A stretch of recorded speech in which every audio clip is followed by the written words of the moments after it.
Hey everyone, welcome to Steph and Key TV. Please like, comment, and subscribe, and let me know what you thought of today's video. All right, Beverly Hills, let's get into it. So we pick up where we left off. Ugly leather pants. And Sutton has run off, and all of the women leave poor Crystal sitting on the couch by herself, and she's just like, okay. Such a great party, Lisa. Thanks for inviting me.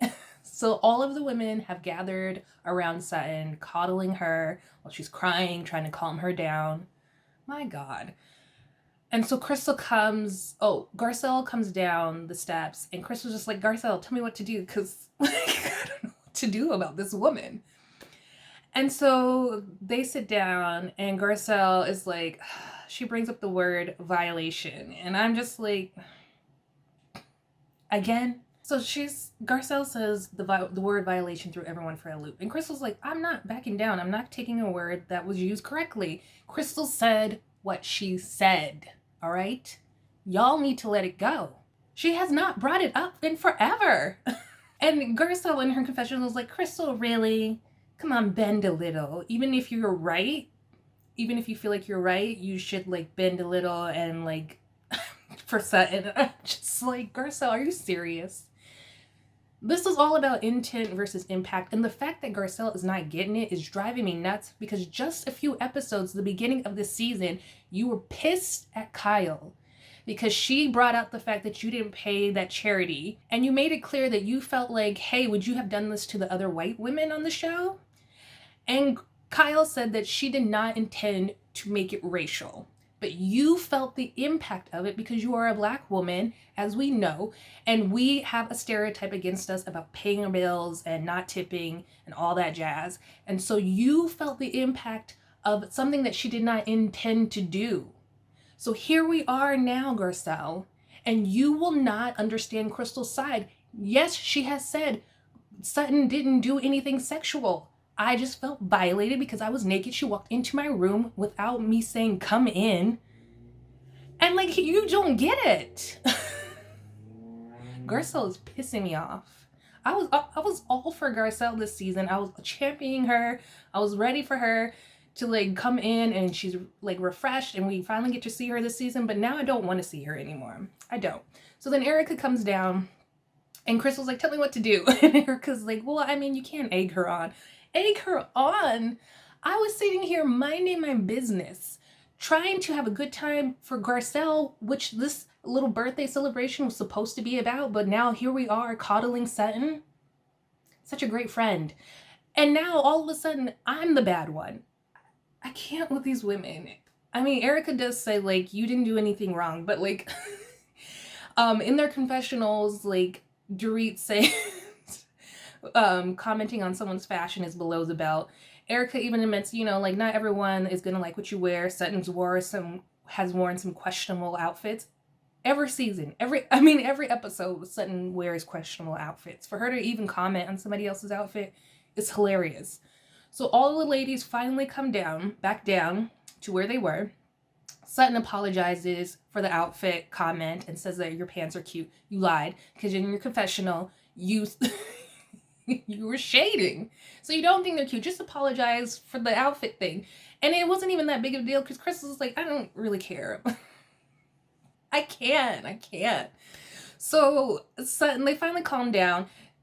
Kyle said, we were not going to talk about this anymore. You shady mess, Kyle. And she's like, but Sutton was crying in tears. And Crystal's like, well, what did I do? What did I say to trigger it? And she's like, it's just your presence.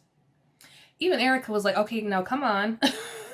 So they're like, wait a minute. And Sutton's like, well, no, but like, y'all realize that Sutton be throwing out some dingers too, right? It's not just Crystal. So Sutton's like, being around you is just, you made some judgments about me. And Crystal's like, well, you know that line where when someone shows you who they are, believe them. And then Sutton breaks out, why are you so mean? You're always so mean. Mean? For all of you, including Sutton, who keep calling Crystal a mean girl, let's take it back, shall we? I'm going to put you in Crystal's position. Now, the first time she's having like a nice interaction with Kyle and Sutton, Crystal decides to bring up her race to, you know, kind of understand where Garcelle is coming from. about the Garcelle and Kyle situation. Remember Garcelle? And she talks about like her experience as an Asian woman. Sutton shuts her down and tells her, I'm not going to talk about race. I do not want to talk about this, blah, blah, blah. And then she has the gall to compare being a woman of color in this country to being called a redneck. So this is like Crystal's first real interaction with Sutton. All right, so like you put yourself in Crystal's shoes. This is your first interaction with this woman. And you're like, what the hell? So then the very next interaction, the girls throw a prank on each other, has nothing to do with Sutton, but Sutton feels left out. Crystal tries to pull her into the prank and let her know what the joke was so she doesn't blab it to Kathy and Kathy won't know that she got pranked too. But because she kicked her like under the chair, Sutton freaks out and says, you kicked me. And Crystal's like, but I was trying to let you in on the joke, like in on the prank that you were so pissed that you were left out of. By the way, Kyle was left out of the prank too. Since like all of you have seemed to forgotten, Kyle was left out of the prank too. She didn't freak out. Sutton freaked out. Kathy threw the prank. Sutton freaked out on Crystal. And like try to make her apologize for kicking her to let her in on the prank. That's strike 2. Strike 3, after she's had these 2 uncomfortable, awkward, and horrible interactions with this woman she just met, Crystal is naked in her room, talking on her phone, talking smack about Sutton, but I would too after I had these horrible interactions with her. Sutton, for some reason, has to bring Crystal her coat, even though they're all staying at this lodge with nobody else there, but she has to bring Crystal her coat just so she can talk to her again.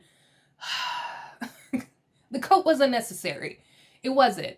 It would have been fine where it was. But Sutton had to bring her her coat. So she goes to her room, knocks, walks right in without Crystal saying, come in.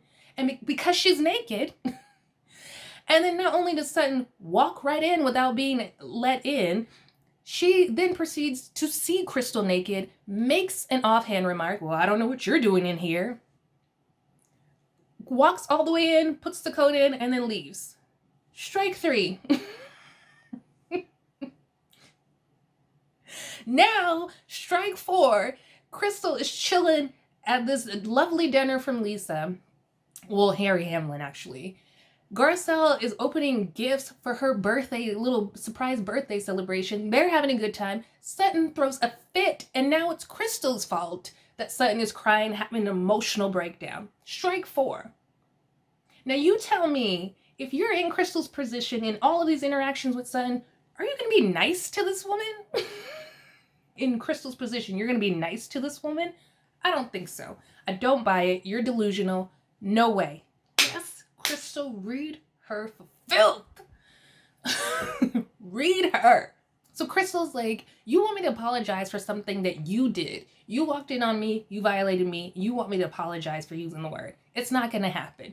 She said, and then Sutton has the nerve to be like, get your finger out of the air. Do we not remember just 2 episodes ago when Sutton was like, you do not want to see me angry with her finger in the air? Do we not remember that? And then Crystal breaks down, you're an inappropriate, awkward person. Period. It's obnoxious. I was like, standing ovation, Crystal. Standing ovation. And then Crystal's like, you're crying to get some sympathy and you're not going to get it. Not for me anyways. She got all the sympathy from the other women. And then Sutton's like, I'm not crying to get sympathy. Yes, you did. Because as soon as you brought the tears, everybody ran into your defense and tried to like make Crystal submit again to something that she's like not willing to do. I use the word, it ain't going nowhere. You did. You brought out your tears to weaponize them, to make everybody turn on Crystal, which they did again. They coddled you. You used your sympathy. You used your tears for sympathy. She said, I was crying because I wanted to leave. And Crystal's like, then leave. Like, seriously, Sutton. If you're having such a horrible time here, leave. Why make the rest of us suffer? My God, this woman. So Garcelle again says, Sutton, what do you need from her so we can move on? So now, because Sutton can't get an apology about the word violation, so now she's decided to take it back to something else to try to get another apology, to the word manic. She's like grasping for straws to get that apology. So the rest of the women try to get Crystal to understand that the word manic can be a trigger for Sutton because her father committed, and he was manic. So Crystal gives a non-apology apology, like, I'm sorry that you felt bad. And Lisa has the nerve in her confessional to point it out. And I'm like, girl, Lisa, you are the queen of non-apology apologies. Just shut up. And Crystal finally says, okay, I feel bad for what I said and I won't say it again. So now they're ready to move on. So then they're all like laughing and joking. And then Lisa says something about staying true to yourself. And then Sutton throws in, and lock your door. So then they're all laughing, but they're like, Sutton, too soon. Which I agree. Like, she stays with the jokes. First about seeing Crystal's tits, and then about locking your door. How about, hey, Sutton with Miss Manners, Miss Southern Belle, you wait until someone says, come in, before you just barge into their room. And then, if you see them naked, you immediately leave. How about you do that? Crystal says, I did on the third night. Let me tell you that. I locked my door. So we've got just people just barging into your room with no permission. I can't with Sutton. I can't.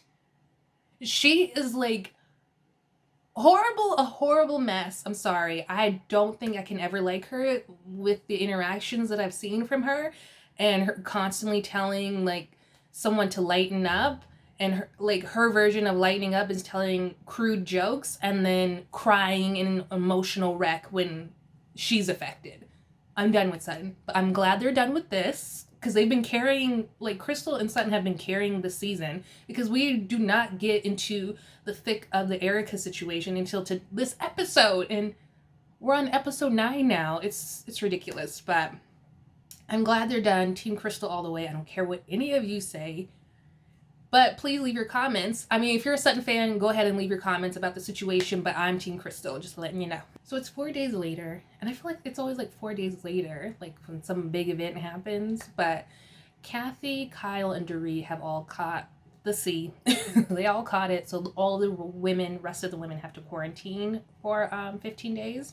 And then the Erica and Tom situation fully breaks out, and we know that Erica and Tom are being sued. All of the women comment in their confessionals, and this is the last time we see Dorit for the rest of the episode. I feel like this is the last time we see Dorit this whole episode. She should just be a friend of at this point.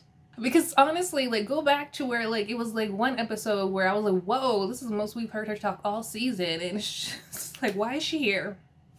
Why? Like, I feel like Dorit is turning into Teddy. So then we have Erica, Kyle, and Lisa Rinna all talking about the situation. She's just saying, like, this is, like, it's not fair. They're putting all of this stuff on me. And first it was like I was a gold digger. Now I'm a conspirator trying to hide assets. And then Lisa's like, how would you even hide assets? And I'm like, Lisa, y'all really want us to believe that you rich people don't know how to hide your assets and how to move stuff in the Cayman Islands? Like, we know this, and we're not even rich yet, but like, we know this, and like, you're trying to act like you don't know. Girl, bye. So then Erica's like, I don't even know why I'm being dragged in this lawsuit. Well, I'll let you know, Erica.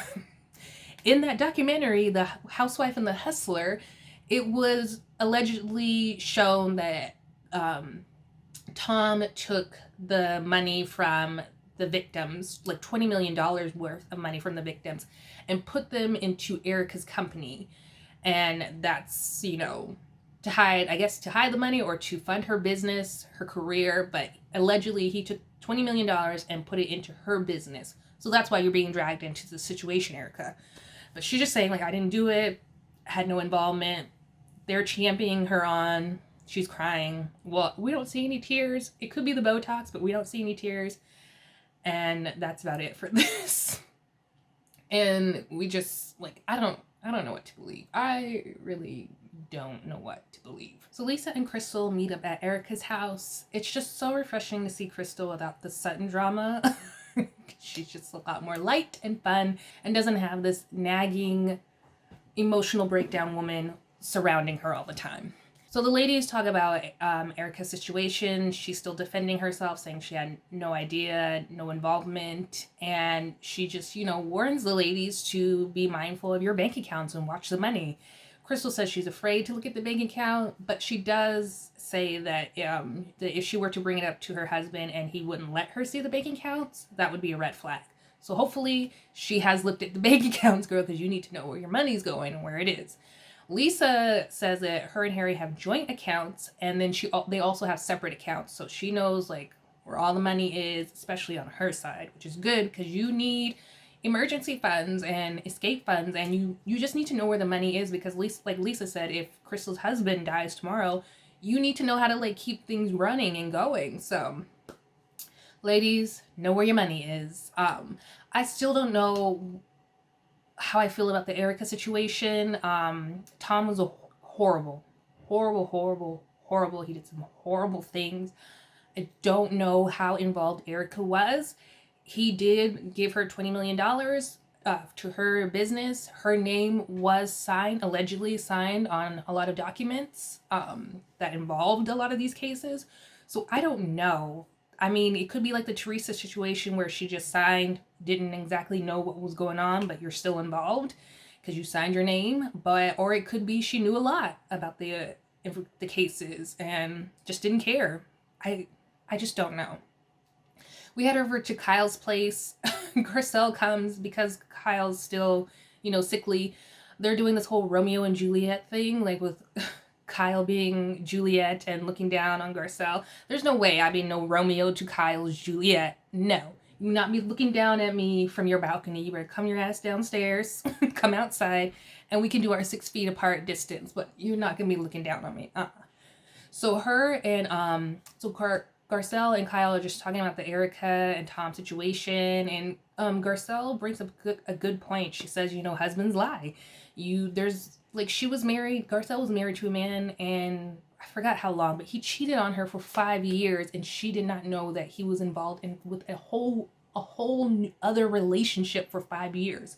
So there's just times where you don't know, like, what your husband's doing. You just don't. So, I mean, that could be a good case for Erica. I don't know. But Kyle says, like, once they're, like, fully feeling better, they want to plan a girls' trip to La Quinta.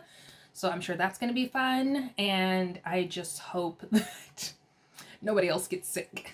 Oh, and one more point. Erica did mention that she doesn't want Tom's actions to affect the great life that she created. But, I mean, she doesn't realize that Tom's actions also helped create the life that she wants, like this fabulous life. His terrible actions, getting all of that money and not giving it to the victims, really helped create this fabulous life that she has. So, like, unfortunately, the bad comes with the good. So, I don't know, girl. So we head over to Lisa's place, and we know that Lisa's storyline this season, almost every season, is her kids. That's it. Like, they're her storyline. We don't know what Lisa's doing. She's showing Delilah, I believe, some of her dresses. She's like she calls herself an organized hoarder. I love it. She has like a whole bunch of dresses, vintage dresses, and her kids fight over her clothes, which is funny because I'd probably be doing that too if my mom had like vintage Gucci and all that stuff. And that's pretty much it. Like, not much is going on with Lisa. She does put one of her dresses on the ground, which I cringed. Please don't ever do that again. Don't. And that's it. Kyle heads over to Kathy's place. She's just emotional and crying because of the pandemic, and Porsha is not going to school. She's doing online learning like a lot of kids until she's not playing with kids her age. So Kyle's freaking out about like, how is this going to affect Porsha's development? And that's pretty much it. I mean, Kyle doesn't really have a storyline either. So moving on. So then we see like a flashback. I guess Dorit and Lisa met up. They're doing the whole Romeo and Juliet thing again. But we have a spotting of Dorit. Here she is, y'all. She's been missing this whole episode from the beginning until this huge gap until now. So we see her. Now Lisa is playing Romeo to Dorit's Juliet, and they're talking about how like she had to quarantine from the kids and they were devastated. I'm sure that was hard for the kids. Then Lisa meets up with Sutton. We meet Sutton's daughter, Porter. She's a freshman in college. And I'm like, girl, you have a freshman in college and you behave that way? Sutton suggests like a little meetup between the daughters. Amelia is 19 and Porter's 18, and they're talking about like a play date and stuff. But then in her confessional, she shades Lisa and says, "Oh, I'm not too sure about that play date." And I'm like, "You suggested it.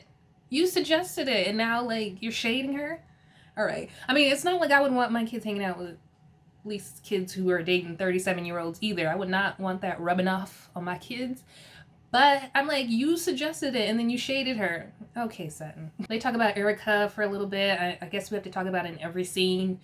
But it's like the same thing over and over again, so nothing new. And I forgot to mention, Lisa got in her shade in her confessional as well, because apparently, like, when Lisa was in college for one term, she was a part of the same sorority that Porter's in. And Sutton makes a comment about, like, oh, it must be like a very smart group of women. And Lisa's like, well, actually, when in her confessional, she says, when I was in the sorority, it was like not the nerd sorority. We had a lot of fun. It was a cool girl group.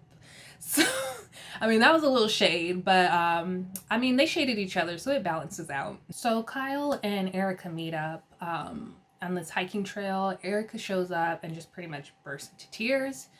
I feel like she strategically forgot her waterproof mascara for like added effect because it's just running down her face.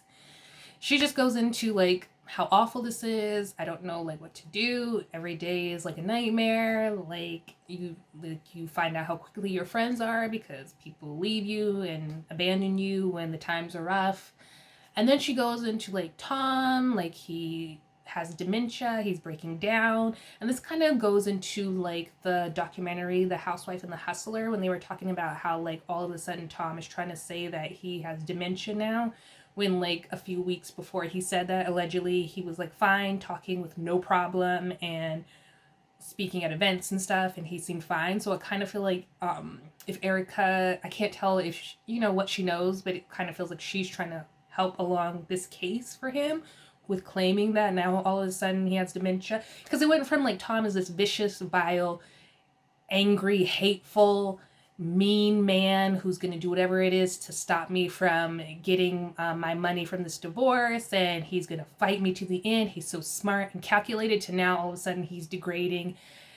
He's has dementia. He doesn't know what's going on anymore. It just like very quickly changed, and it just feels very weird. So it's kind of hard, like, what to believe. Yeah, and he wants her to pay for his attorney fees, and she's like, with what money? Like, her and Kyle are just like I was gonna stay with him to the end, but like, this is the end. So it's just, I don't know, y'all. You tell me what you believe. Do you believe Erica when she says she had no idea and this is all Tom? Or do you believe that she knew very much all of it and she's playing a big part in it and now she's trying to make her escape route? I don't know. Both are valuable explanations, and I just don't know what to believe. I do feel like some of it, though, is theatrics with the water, like the non-waterproof mascara and stuff. I don't know. Like she's really having a hard time. So it could be like, hey, my life really is falling apart, whether I was evil and in on this or not.